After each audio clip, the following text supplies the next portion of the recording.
Hi, and welcome to Common Denominator, straight up conversations with me, Moshe Popack. Each week I chat with pioneers, innovators, and truly inspirational people to learn the steps they take to turn their ideas into reality. My goal is to empower you to dive in, be bold, and take profound steps toward realizing your own potential. This week's guest is retired Lieutenant Colonel Gabor Boda, who spent 28 years in active and reserve duty as a member of the U.S. military. He'll share his thoughts on what's happening in Afghanistan and how it impacts America's standing in the eyes of the world, plus what a lifetime of service to his country has taught him. Next. This is Common Denominator, straight up conversations with Moshe Popack. Now, here's Moshe. Hi, Gabor. Welcome. Hi. Welcome to the show. Thank you very much. And I want to thank you for your years of service. Really Thank you. I appreciate it. appreciate that. First of all, I want to give you the respect. I know we talked about this before the show. You want me to address you as Gabor instead of Lieutenant Colonel. So I will be doing that. So Great. out of respect for you. So Thank you. So let's get your thoughts on kind of what's happening now in Afghanistan. So basically, everybody knows, so I don't want to go into the history that everybody can read on, that after 9/11, President Bush decided to send troops into Afghanistan. And primarily the purpose was to make sure that something like 9/11 doesn't happen again. We've been there for quite a long time, 20 years. We've lost over 2,500 soldiers during that time period. And it seems like, nation building, which was the objective along with deterring any kind of threats, was moving very, very slowly.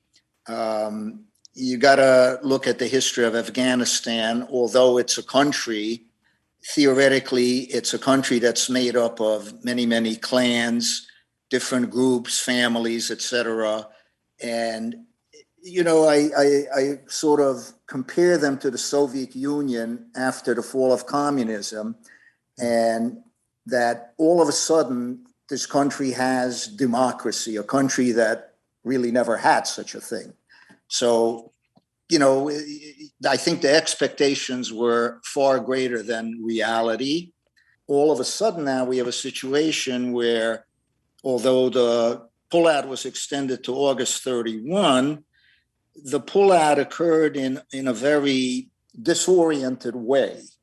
You don't have to be a military strategist to know that in a situation like this, the last group that leaves the country would be the military. Right. Okay. So you get, all these U.S. citizens who are stuck there. Those people would have come out a long time ago. Equipment would have either been coming out or had been destroyed. And then at the very end, the soldiers who are capable of defending themselves. Right. Because I see now, by the way, that they made a mistake, it seems, right? That they left the civilians, to your point. And now I don't know how many thousands of soldiers they've sent back to evacuate. It seems like a mistake in some sorts. I'm going to be honest with you. I don't understand how military leadership, at that level can make, this is like going to a mathematician and saying, what's 1 + 1? And he answers 3. Right. I don't know. I don't want to get into the politics or my thoughts on the political aspects of this, but it makes no sense. Do you think we should have stayed longer in general? Or, in other words, so we went into Afghanistan 20 years ago, and we are where we are today. Do you think, as the chief, right, of the military, the president made the right decision to pull out, or should we have stayed? Well, I'll give you two different answers. Answer number one is that the general public, I'm not sure to what degree the general public is aware that the U.S. has military forces in many, many, many countries. Right. And basically, they're there for either some type of logistical, military, or counter terrorist reasons. It's not unique. Now, having said that, do we want to be the policeman of the world? Again, there's two answers. This is the greatest country that has ever existed in the world. And this is a country that stands for good. And we protect the innocent, the people who need help, etc. So should we have stayed there? Maybe yes, maybe no. But certainly, if we're not going to stay there, we should have had a better plan on withdrawing from that area. Or it could be an admission that, we just can't do what needs to be done there, and we're not serving any kind of purpose. Right. I think, what was it, $2.6 trillion over 20 years? I think about that, and I'm wondering, imagine how many issues. We have issues with poverty, many, many issues, homelessness here domestically, and plus obviously the 2,500 plus soldiers that we've lost. Yes. And I'm thinking, we should make sure, at least intuitively, make sure our foundation is solid, right, before we're going to foreign countries halfway around the world. And that's the point. And there's a lot of political considerations involved. There's a lot of economic considerations involved. And the leaders to be, decided to do it this way. Yeah. Now, we can debate, different aspects of the rationale for doing this. But at the end of the day, it's like in the military, the commander gives an order, and unless you have an ethical or moral issue with that order, you follow the order, whether you agree with it or not. Yeah. Do you think that it was actually possible that Afghanistan would become a democracy? Do you think that was actually even feasible? Because I know you were mentioning kind of like the Soviet Union, after the fall of the Soviet Union, and actually my wife's parents live in Moscow, so I'm familiar. I'm familiar with that world. It's not a perfect democracy, but I think it might be a little better than Communism. Communism, yeah. It is better, but again, Russia is a country, just to use that example, and again, it parallels Afghanistan. They've never had a democracy. You can't create a democracy in basically 30 years, one generation. I think you need, several generations to ease into it. Right. Lenin had a famous saying, don't force something if it doesn't go without that force. So, And now look what we're seeing. We're seeing in the news, Russia, China seems to be on the ground. What was it? I think it's over $1 trillion of rare earth minerals, right. Natural resources. So, after all of this, and now Russia and China, who we have issues with to begin with, now they're stepping in. That's right. That seems they are going to be the big winners in this. Unfortunately, you have the Silk Road over there that China has been using throughout history. That $1 to $3 trillion worth of metals that are in the mountains in Afghanistan. The Chinese are going to corner the market, and they're going to call the shots on disposing of those metals, and they're going to have a tremendous economic and political gain in this. Sure. Do you think we've lost respect as far as on the world stage? I think that, unfortunately, we've been losing respect ever since the Vietnam era.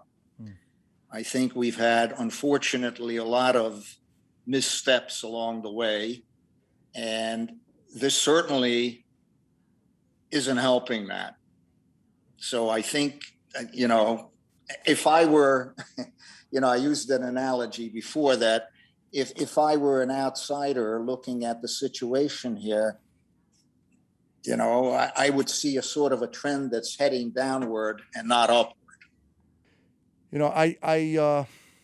I tend to hope that, well, step one, do you see all civilians being able to get out of Afghanistan safely?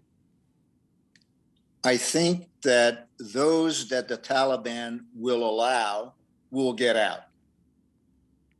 Now, the rest of them, just because, this and that and whatever, I would say no.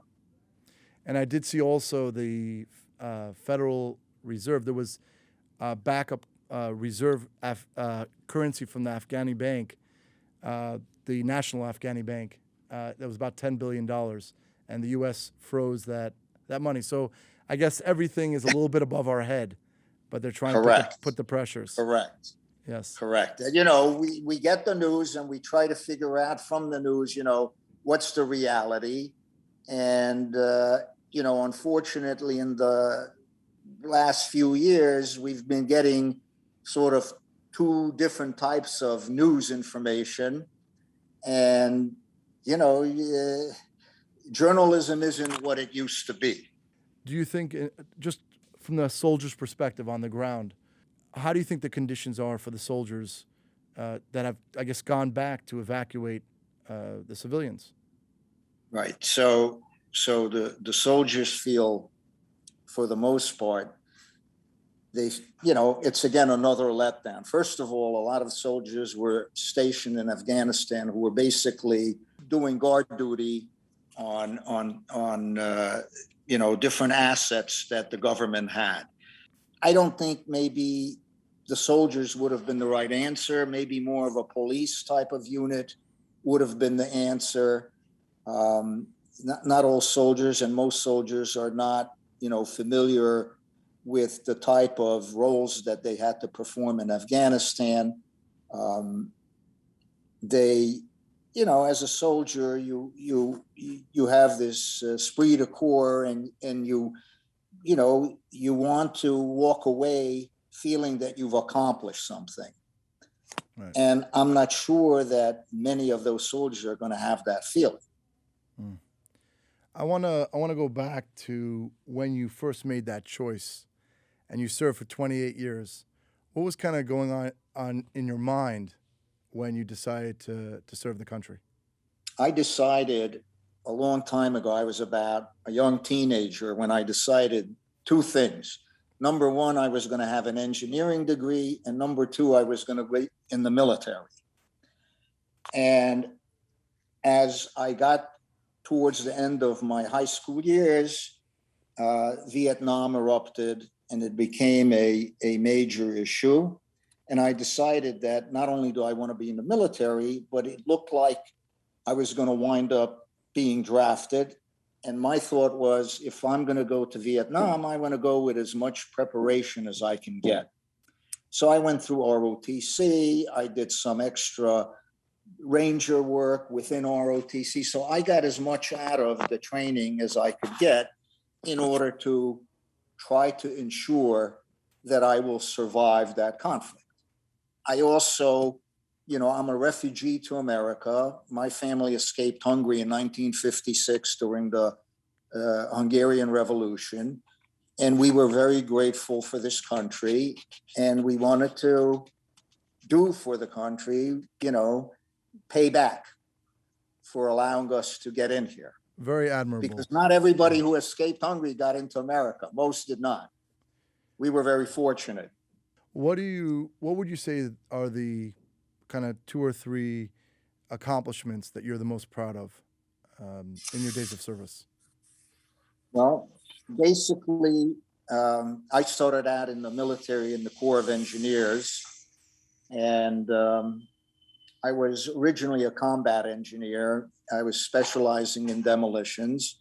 One of the major things that I'm proud of is ultimately I wound up in military intelligence, and I wound up being the reserve defense attaché to Hungary, which was a very big thing for me because, that was the land of my birth. I got to go back as an American officer representing the United States. I was there during the time period when Hungary was admitted into NATO, which was a very big event for the Hungarians. I was also there during another very interesting time period when Hong Kong was about to be handed over to the Chinese.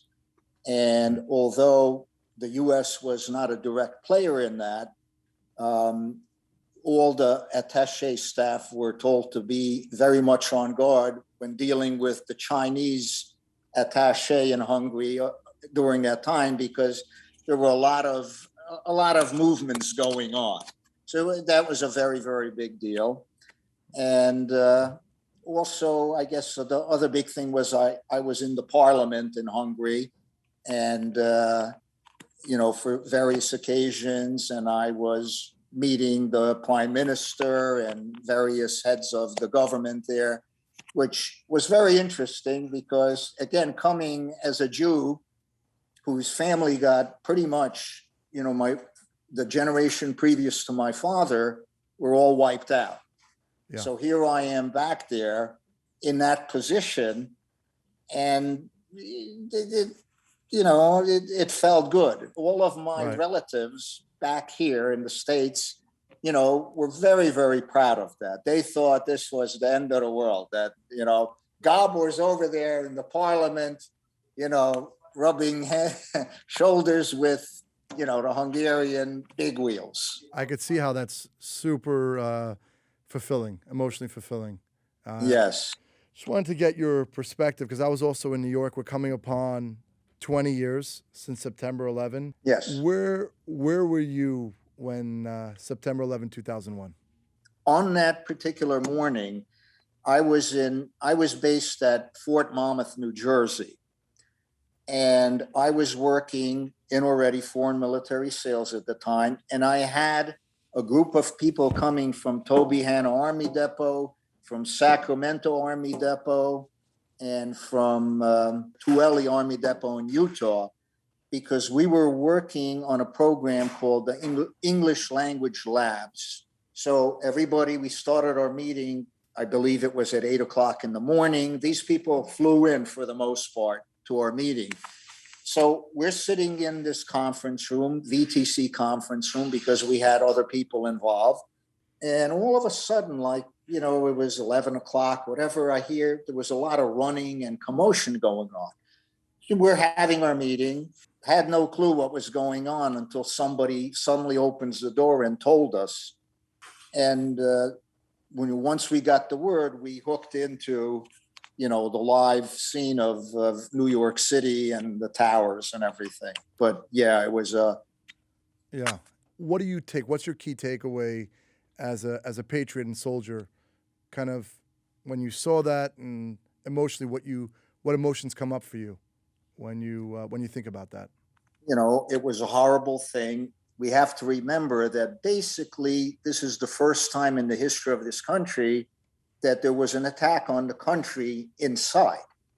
This was a shocker, because unlike most other nations, America was never really invaded ever.